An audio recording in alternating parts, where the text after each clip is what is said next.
Okay, in our video series of pulmonology lectures, in this video, we are going to talk about asthma. We are going to discuss the presentation and diagnosis of asthma.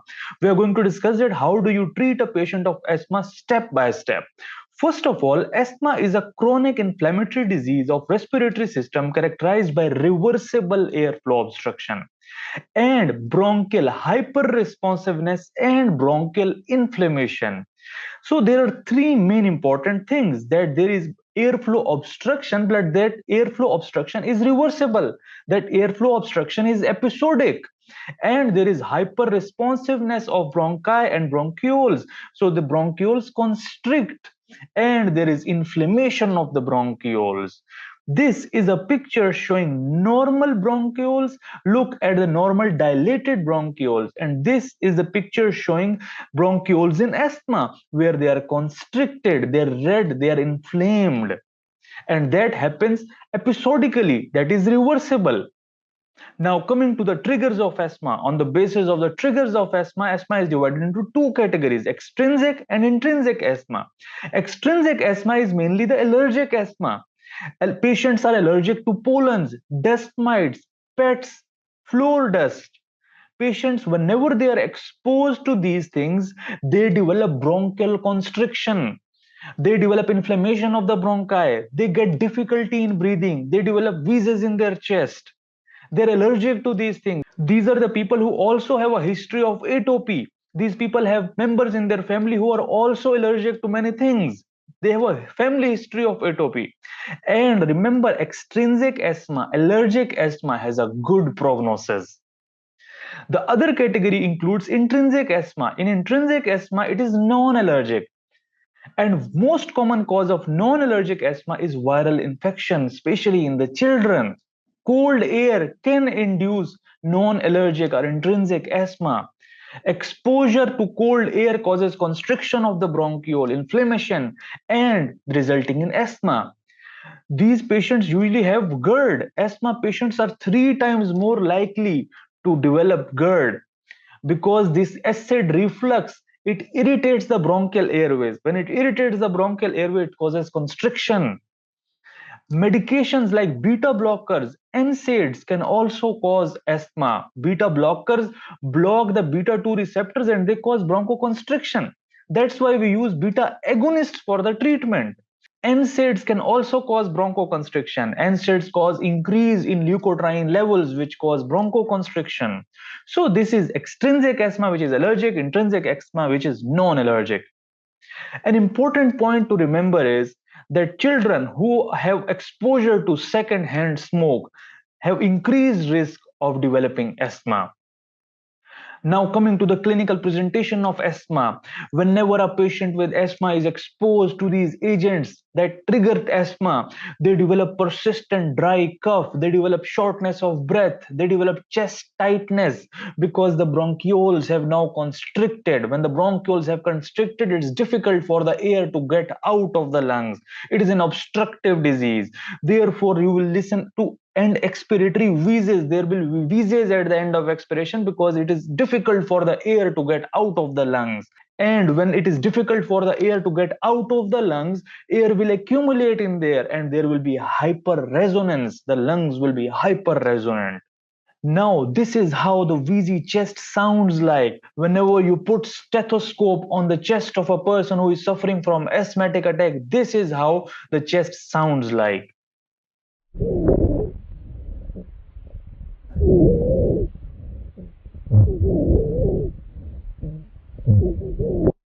This is not how a normal chest sounds like. These are the wheezes that are present in the chest. You can put the stethoscope on your own chest and listen to the normal breath sounds and then compare it with this audio.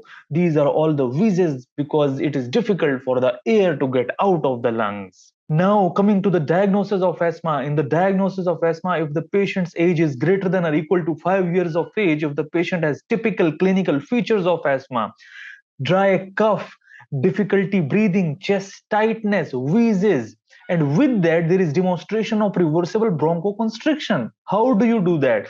You do that with tests like PFTs. Pulmonary function tests are the main tests for diagnosis of asthma. In pulmonary function test, there is a test called as spirometry. In spirometry, what you do is that you ask the patient to take a full breath and then exhale through mouth into this device. This device is a part of spirometer, and that spirometer detects that how much a person can exhale and with which speed they can exhale. Now if the patient is having asthma, that patient would not be able to exhale air out easily because there is obstruction, because there is bronchoconstriction. So the forced expiratory volume in the first second, it detects the forced expiratory volume in the first second, and that volume of air that that patient exhales will be less than a normal person. And we also calculate the ratio of forced expiratory volume 1 with forced vital capacity. The capacity of air that a person can normally exhale is called as forced vital capacity, and that ratio is also decreased. So a normal person can exhale air easily without any difficulty, but a patient with asthma has to exhale the air out with difficulty due to the bronchoconstriction. Therefore FEV1 will be less. Now, sometime it happens that a patient comes to you and tells you that, doctor, I get difficulty breathing sometime. I get chest tightness. I sometimes experience dry cough, difficulty breathing. But when you examine the patient at that point in time is totally normal. Why? This is because that, as I said, that asthma is a reversible disease. Sometimes the patient is in a very bad condition, patient is experiencing chest tightness, difficulty breathing, but after some time the patient is totally fine. All the tests are normal, the examination is normal, there are no findings, because it is a reversible disease. So patient has a normal baseline health, but sometime he experiences bronchoconstriction and exacerbation of asthma. Now that patient is having a total normal examination. If you go for FEV1, FVC at that time, when the patient is not having an asthma attack, the patient's FEV1 will be normal. The FEV1 FVC ratio will also be normal. In that case, if you are suspecting that that patient has asthma, then bronchial provocation tests are done.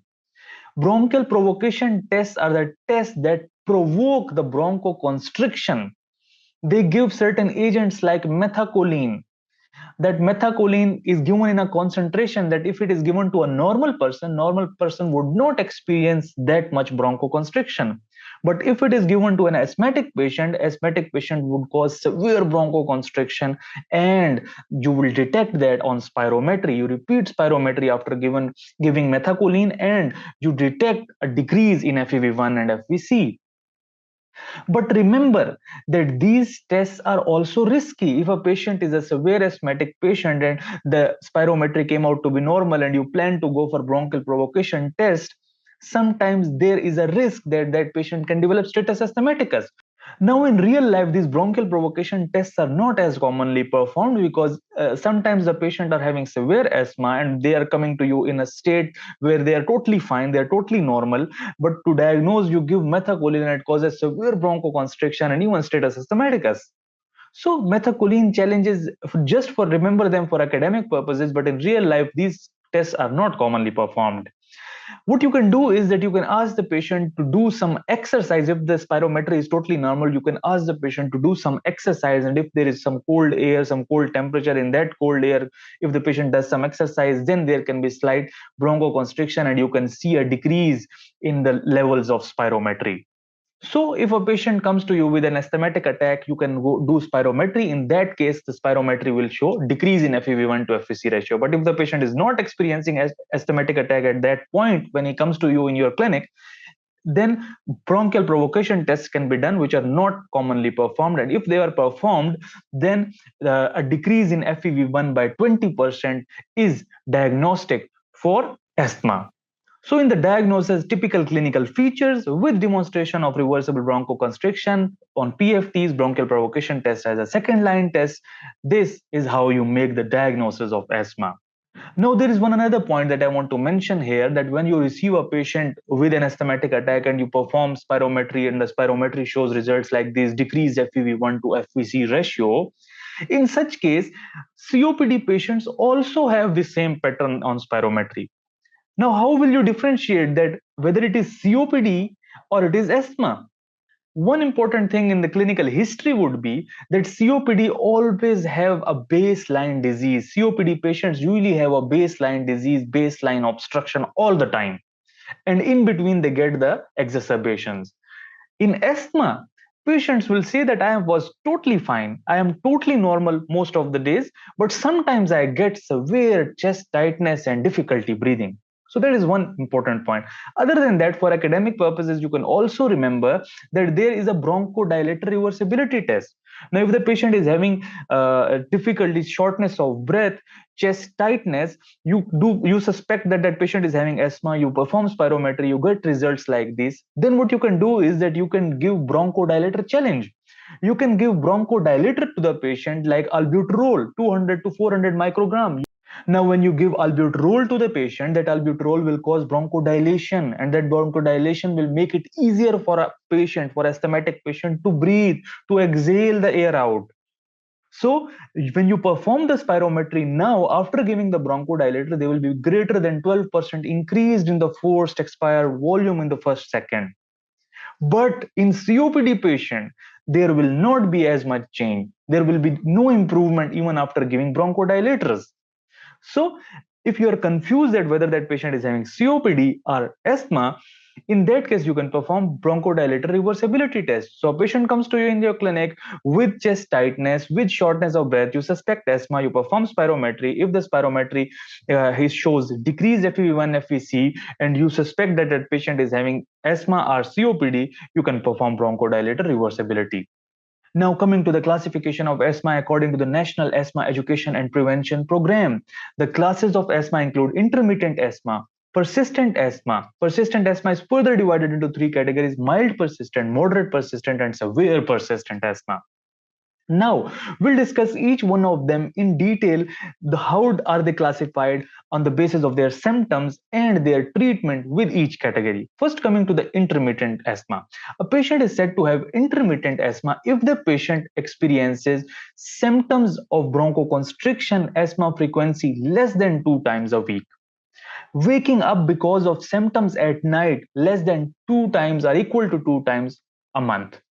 Use of short-acting beta agonist drugs. Short-acting beta agonist drugs are the drugs that are present in the inhalers that cause bronchodilation, less than or equal to 2 days per week. So you can remember the word two. These classes are basically categorized based on the symptoms with which the patient presents. So if the symptoms are slightly mild, they are classified into intermittent asthma.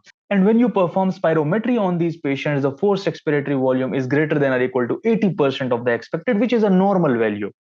So these patients are not having that severe asthma that their FEV1 is deranged, but they develop the shortness of breath, they develop difficulty breathing sometimes. Exacerbation requiring steroids less than 1 time a year. Now, how do you treat these patients with intermittent asthma? These intermittent asthma patients are treated with just SABA inhaler, short-acting beta agonist inhalers.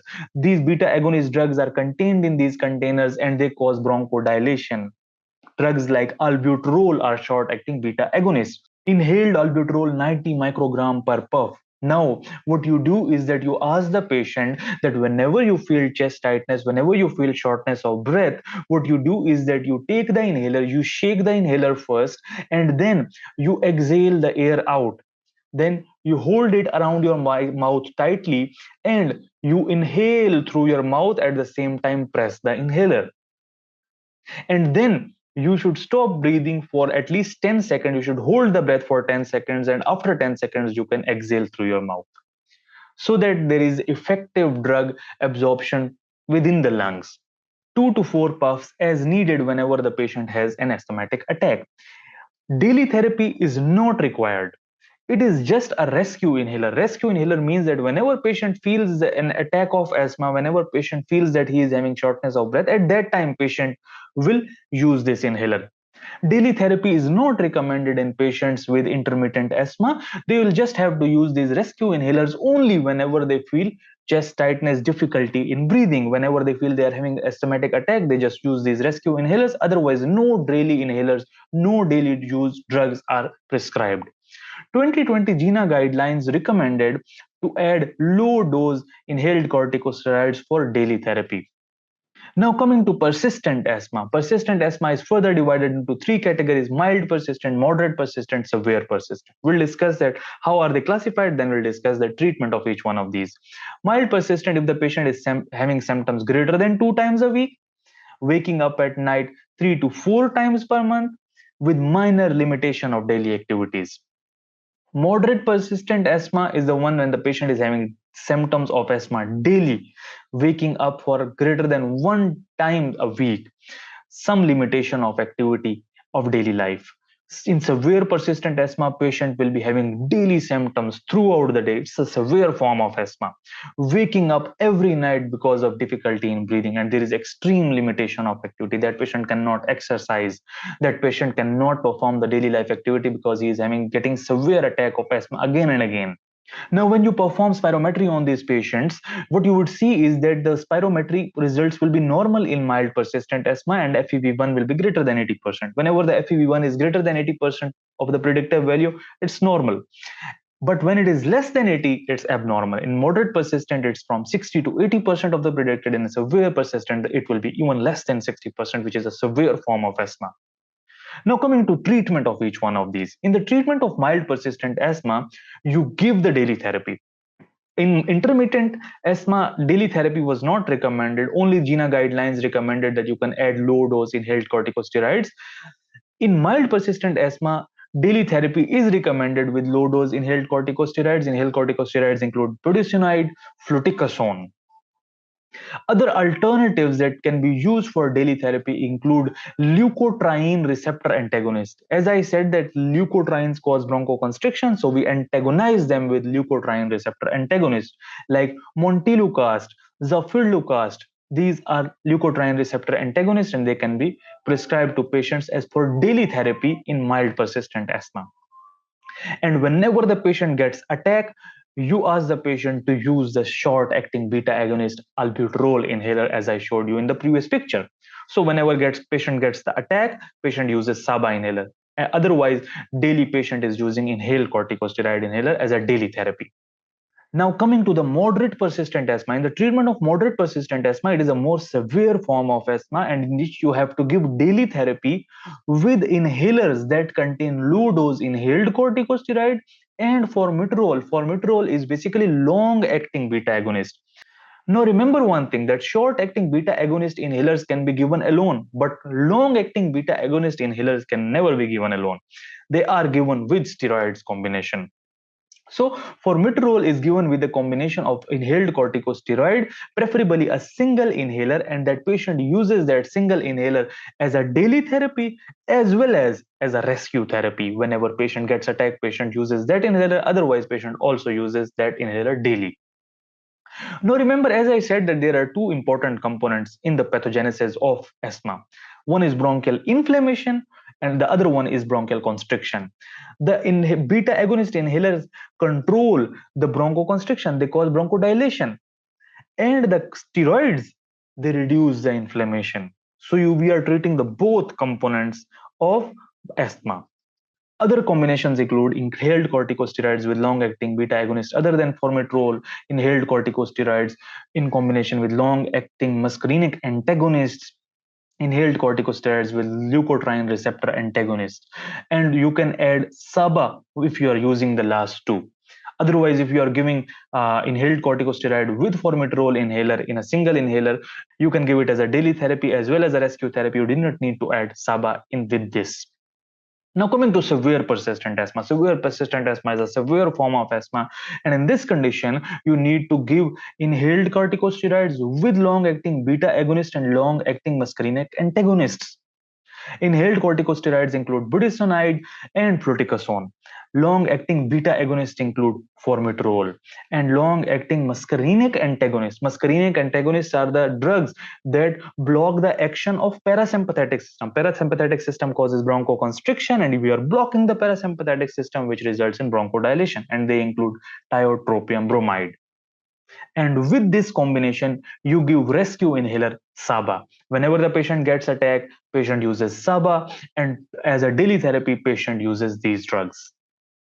If the patient's asthma is still not controlled, what you need to do is that you can add oral corticosteroids. Now, we were avoiding oral corticosteroids throughout, but in severe persistent asthma, which is not controlled with the inhaled drug, you need to add oral corticosteroids, because in severe persistent asthma, there is severe inflammation, there is severe disability of the patient who cannot perform the daily life activities. Every night, patient is waking up with an asthmatic attack. You need to add oral corticosteroids if it is not controlled with inhaled drugs. With that, you need to give inhaled corticosteroids and long-acting beta agonist. Now, coming to some general measures in a patient who is being treated for asthma, what you need to do is that you need to do medication review. If the patient is taking beta blockers, remember beta blockers are contraindicated in patients with asthma. If you are ever prescribing beta blockers to a patient, you must ask any history of asthma. If the patient is having any history of asthma, then beta blockers are contraindicated. Other than that, NSAIDs, as I said, that NSAIDs increase leukotrienes and leukotrienes cause bronchoconstriction. You ask the patient to avoid allergen. Patient usually knows that which thing he is allergic to, and ask them to use impermeable pillow covers, bed sheets. Treat the comorbs, and if the patient is having GERD, treat it with proton pump inhibitors. Smoking cessation is most and highly important, very important for patients with asthma. And you teach the patient use of peak flow meter. This is a picture showing peak flow meter in which they exhale the air and see how much air they are exhaling out. Whenever the patient has an asthma attack, they can exhale out less air, and they can see that by themselves at home. And when they take the inhaler, they can even see the improvement with peak flow meter. So you teach the patient's use of peak flow meter. And I have also made a video on the treatment of status asthmaticus. If a patient gets severe status asthmaticus attack, how do you manage it? I have talked about it in detail in my video on status asthmaticus management. You can check out the link in the description below.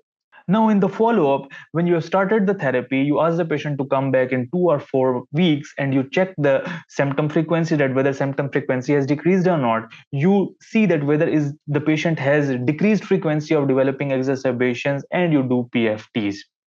And if the patient is improving, then after some stable period, you can consider step down therapy. Now, in some patients who are again and again coming to you and they are not getting better with the treatment, even with the step up therapy, when you are adding more drugs, the patients are not getting better.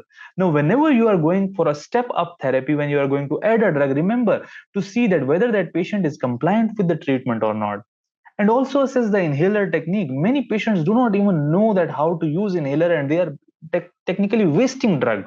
They are not even using the inhaler properly. Teach them to use inhaler properly. And if they cannot use the inhaler properly, ask them to use spacer. This is a picture of spacer. Spacer is a device that is attached with the inhaler, and patient inhales the drug from this part. Now, the good thing about spacer is that if the patient misses the drug in one breath, the drug is not wasted. The drug is present in the inhaler, and that patient can inhale it in second or third breath. Now, briefly coming to the side effects of the drugs used in treatment of asthma. Inhaled corticosteroids, the inhalers that contain corticosteroids, cause oral candidiasis. Remember, ask the patient that whenever they use inhaler that contain corticosteroid, they must rinse their mouth with water. Short-acting beta agonists most commonly cause slight tremor. Oral corticosteroids can cause diabetes mellitus, cataract, osteoporosis, adrenal suppression of steroids. Therefore, we reserve the oral corticosteroids for very severe asthma. At the very end, we give it to the patients. An interesting tidbit, in the past, Grimold cigarettes were prescribed to the patients with asthma. These Grimold cigarettes used to contain atropine in it. Atropine is an anticholinergic which causes bronchodilation. Other than that, they used to contain cannabis in it, datura in it. So they were. This is an ad that is recommending use for of Grimold cigarettes for asthma, bronchial trouble, hay fever, and laryngitis. But now, after all this research, we know how much the tobacco is dangerous for a patient with asthma. Smoking cessation is most important thing for a patient with asthma. The first best intervention that you can do is in an asthma patient is to tell them to stop smoking cigarettes. This is just an interesting fact from the past. In summary, we talked about what is asthma, the triggers of asthma, the symptoms, the diagnosis with PFTs, the classification, the intermittent asthma and the treatment of intermittent asthma, moderate, mild persistent, moderate persistent, severe persistent asthma, and their treatments, the general measures, the follow-up, causes of inadequate response, side effects of the drugs used for asthma. If you liked my video, please click on the subscribe button and check out my other videos on emergency medicine and pulmonology lectures. The link of those videos is given in the description below. Thank you very much.